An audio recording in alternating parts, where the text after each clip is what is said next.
Saya Fitri Tongantil dari kelas A121 Fakultas Hukum Universitas Pembangunan Indonesia Manado, mata kuliah Sosiologi Hukum. Dalam video ini saya akan mempresentasikan mengenai hukum sebagai kontrol sosial. Dalam memandang hukum sebagai alat kontrol sosial, maka hukum merupakan salah satu alat pengendali sosial. Alat lain masih ada sebab masih saja diakui keberadaan pranata sosial lainnya, misalnya keyakinan dan kesusilaan. Kontrol sosial merupakan aspek normatif kehidupan sosial. Hal itu bahkan dapat dinyatakan sebagai pemberi definisi tingkah laku yang menyimpang dan akibat-akibat yang ditimbulkannya, seperti berbagai larangan, tuntutan, dan pemberian ganti rugi. Hukum sebagai alat kontrol sosial memberikan arti bahwa ia merupakan sesuatu yang dapat menetapkan tingkah laku manusia.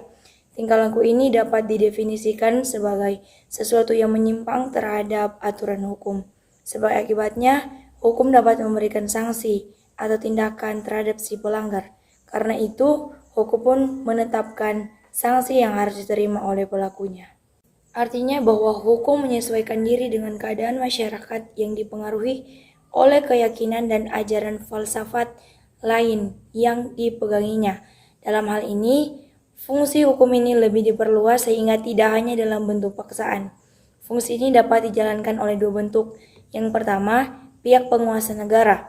Fungsi ini dijalankan oleh suatu kekuasaan terpusat yang berwujud kekuasaan negara yang dilaksanakan oleh the ruling class tertentu. Hukumnya biasanya dalam bentuk hukum tertulis dan perundang-undangan. Yang kedua, masyarakat. Fungsi ini dijalankan sendiri oleh masyarakat dari bawah. Hukumnya biasa berbentuk tidak tertulis dan hukum kebiasaan. Fungsi hukum sebagai alat kontrol sosial dapat berjalan dengan baik bila terdapat hal-hal yang mendukungnya. Pelaksanaan fungsi ini sangat berkaitan dengan materi hukum yang baik dan jelas. Selain itu, pihak pelaksana sangat menentukan. Orang yang akan melaksanakan hukum ini tidak kalah peranannya. Contoh fungsi kontrol sosial yang dilakukan lewat tahapan pengharaman riba dan khamar. Fungsi ini dapat disebut amar ma'ruf nahi munkar. Dari fungsi ini akan tercapai tujuan hukum Islam, yaitu mendatangkan atau menciptakan kemaslahatan dan menghindari kemudaratan di dunia dan akhirat. Selanjutnya mengenai hukum sebagai rekayasa sosial.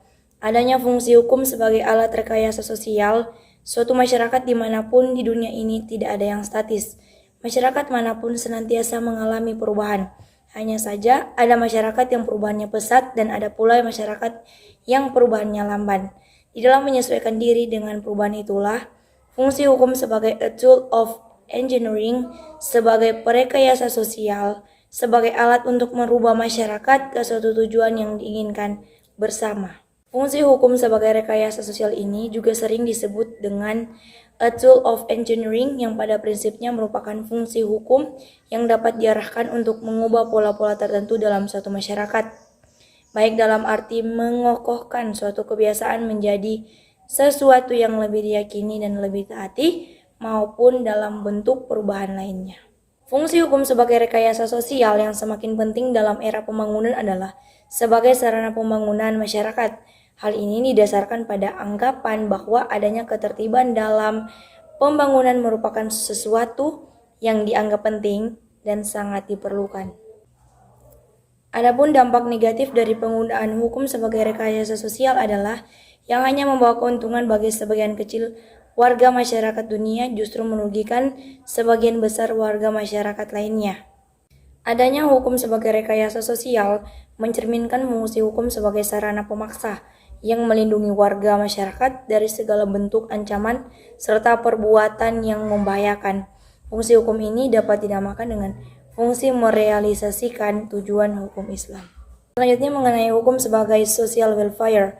Fungsi hukum sebagai sarana untuk mengatur sebaik mungkin dan memperlancar proses interaksi sosial sehingga terwujudlah masyarakat yang harmonis, aman dan sejahtera ini merupakan bukti yang kuat betapa konteks sosial sangat berpengaruh dalam menentukan produk hukum yang akan timbul. Dan yang terakhir adalah fungsi hukum dalam mewujudkan hukum yang baik. Dalam kehidupan bermasyarakat, hukum telah memainkan peranan yang sangat penting dalam menjaga ketertiban dan ketentraman. Hal ini disebabkan karena hukum mengatur agar kepentingan masing-masing individu tidak bersinggungan dengan kepentingan umum, mengatur mengenai pelaksanaan hak dan kewajiban masyarakat atau para pihak dalam suatu hubungan hukum yang lain. Hukum berfungsi sebagai sarana untuk menertibkan masyarakat dan mengatur pergaulan hidup bermasyarakat, serta sarana untuk menyelesaikan sengketa atau pertikaian dalam masyarakat. Dalam hal rumusan mengenai fungsi hukum terdapat rumusan yang relatif sama di antara para pakar. Namun, secara umum substansi rumusan tersebut hampir sama. Secara pragmatis, hukum di Indonesia sekarang ini telah dikuasai oleh mafia peradilan.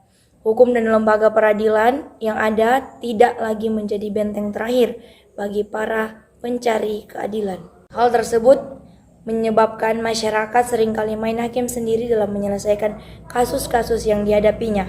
Sebagai konsekuensinya, bukannya kejahatan dapat ditekan, malah semakin merebak. Oleh karena itu, sebagai langkah awal untuk menekan merebaknya kekerasan akibat buruknya tingkat kepercayaan masyarakat terhadap pemerintah dan penegak hukum, sehingga menurutnya perlu adanya perubahan untuk mengembalikan kepercayaan warga masyarakat terhadap hukum dan penegak hukum. Demikian presentasi singkat dari saya, semoga bermanfaat bagi kita semua. Hai semuanya, kalian baru tamat dari SMA atau SMK? Bingung mau nyari tempat kuliah di mana? Kalau teman-teman masih bingung, saya ingin merekomendasikan salah satu kampus, yaitu Universitas Pembangunan Indonesia yang berada di Manado. Kampus ini menyediakan 6 fakultas, diantaranya adalah Fakultas Keperawatan, Fakultas Pertanian, Fakultas Ilmu Sosial dan Ilmu Politik, Fakultas Hukum, Fakultas Teknik, dan Fakultas Sastra. Bagi calon mahasiswa yang tertarik masuk di Universitas Pembangunan Indonesia Manado, silahkan cek informasi mahasiswa baru di laman PMB di